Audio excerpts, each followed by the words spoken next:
Welcome into the Troop Center. I'm Cade Cracas, joined alongside head coach Doug Geiser. Coach, as you're gearing up for spring practice to start beginning here soon, you got scrimmages down the line. We're going to take a look at beyond the spring side of things into the 2025 fall season. So let's talk about some of the teams you've got coming up here soon with our little schedule review. First and foremost, you guys are kicking off the year against IUP on the road, a night game as well. What went into kind of picking IUP to kick off the year? A number of years ago, our athletic director, Al King, has a tie with IUP. They are traditionally a very good football team, one of the best in the PSAC, and traditional playoff participant. And we always like to play up early and play teams that let us get a good, accurate picture of who we are. So we're not deluding ourselves going into the season. So it will be a challenge, as it always has, and we can hopefully go over there and put in a good show. And recently, too, against IUP, you guys have kind of really started to formulate a rivalry almost. You guys faced them in the playoffs a couple years back, and you guys have seemingly opened the year against them for the past couple of years. Mm-hmm. And I know the last time you guys played at IUP to kickstart a year, it was back 2 years ago, and that was a very hard-nosed game. Yeah, it was. And Paul Tortorella runs a tremendous program, and like you said, for us to get our ultimate goals, we've got to be able to go into venues like that and compete and come away with a victory. So that gives us opportunities to challenge us and see exactly who we are at that point. And something we'll always try to do every year. That game occurring on September 4th. Now moving down the line to September 13th, you guys are facing on University of Indianapolis. It's funny because I feel like they're so close by, but most of the time we don't really see Ashland teams facing UND, but a chance for you guys to go there and take them on the road. What's that atmosphere going to be like for you guys? The first thing I'd probably say is we might be the only team in the country that will open with Indiana, then also play Indianapolis the week after that. So, but no, it was a good series when they were still in the GLIAC before they left to go to the GLVC. And Bob Bartolomeo ran a tremendous program, and now Chris Keevers has taken over and maybe even elevate them to another level. And once again, it's one of the premier teams in the country, perennially a playoff participant, being able to go on the road, which you need to do if you want to go in the playoffs and that sort of thing. So it's going to be another challenge and an opportunity for us to grow as a team and do it against one of the best teams in the country. And those two games, IUP and Indy, are both your non-conference games to start the year. Obviously, too, I know I always like talking about non-conference games compared to conference games. What do those two games do to help try to ensure that you guys are ready for the GMAC? Yeah, we look at those out-of-conference games as a first quarter of the season. I like to break the season up into quarters. And the first quarter of the season, usually the emphasis will be, let's go shoot our shot against the best teams in the country, and let's see where we stack up and see where we're at right now, and be able to make those adjustments, if need be, and build on that before we go into a very competitive conference schedule. Then on September 20th and 27th, you guys will start your conference play going up against Hillsdale at home and Northwood on the road. Two Michigan schools, but first and foremost, let's talk about that home game, that home opener. How excited are you for you guys to be able to kick off that against a team that you guys are fighting for the traveling trophy with? You know what? You said it right there at the end. All you got to say about the Hillsdale game is traveling trophy. And that's one of our oldest rivalries. We're one of the few games in Division II where we can play for a trophy, and it is a very heated contest. And it's a contest where we respect them to the utmost. I think it's reciprocated on their part. It's like two brothers fighting in two sister schools, and we'll fight like crazy during the game, compete like crazy, and then we'll lock arms and pray at the end of the game. And it's a neat dynamic to be a part of. It's a great rivalry to be a part of, and I know Nate Schreffer will have his group all fired up to come down here and steal the trophy, and hopefully we can retain it once again. Yeah, and you mentioned it there, steal the trophy. That means you guys have it right now. Does that also add to the emotions a little bit, knowing you guys have it and you're trying to protect it?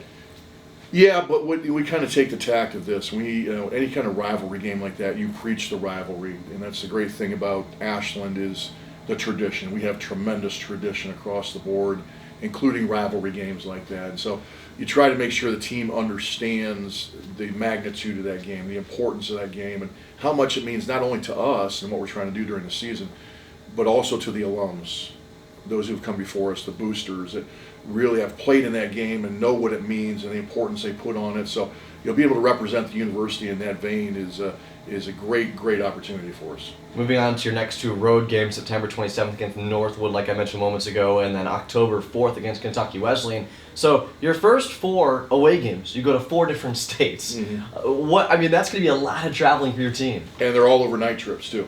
They're all overnight trips too. So I hadn't thought about that portion about being 4 different states, but it is what it is, and that's we don't worry about the things that we can't control.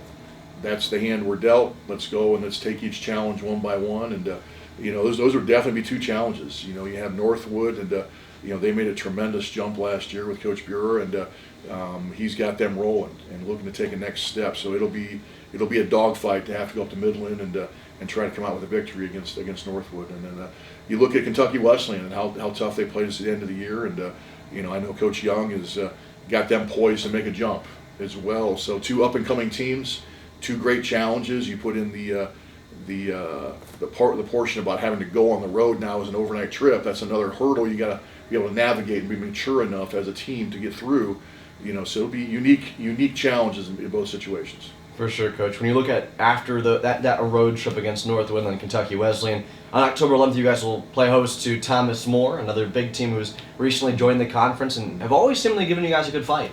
Yeah, they have. Have Coach Norwell. It's a very great tradition down there at Thomas More. They were NAIA for a number of years, and they're used to winning. They're used to winning at a high level, and he's brought them into the GMAC, and they're not in awe of anything. They're not daunted by the task, and they've set a goal of coming in and trying to be the major factor in the league. So having to play them on our field right there. I mean, they played us tough. Like I said, the last 2 years.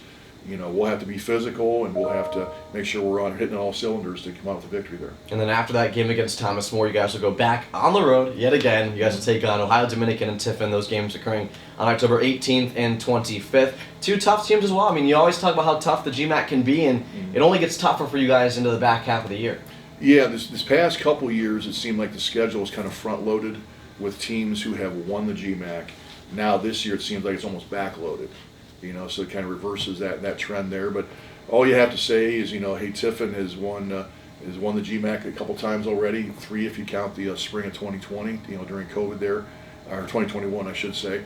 Ohio Dominican has won the conference as well. So teams that are used to winning it all, winning the conference, going to the playoffs, and so we're really going to have to make sure at that point we're hitting all cylinders, or we can get embarrassed. Yeah, and something I'd like to highlight too, heading into the back half of the year, obviously you guys will have your last 3 games of the year all occurring at home. That's November 1st against Walsh, November 8th against Findlay, and November 15th against Lake Erie. But the big thing that I noticed when I was looking over the schedule, Coach, is you've got 2 home games within the first 2 months of the season, then you've got 3 backloaded. Is that going to be a little bit odd for your players to get used to, obviously being on so many road games and not being able to play in front of that home crowd that you so love here at Jack Miller Stadium?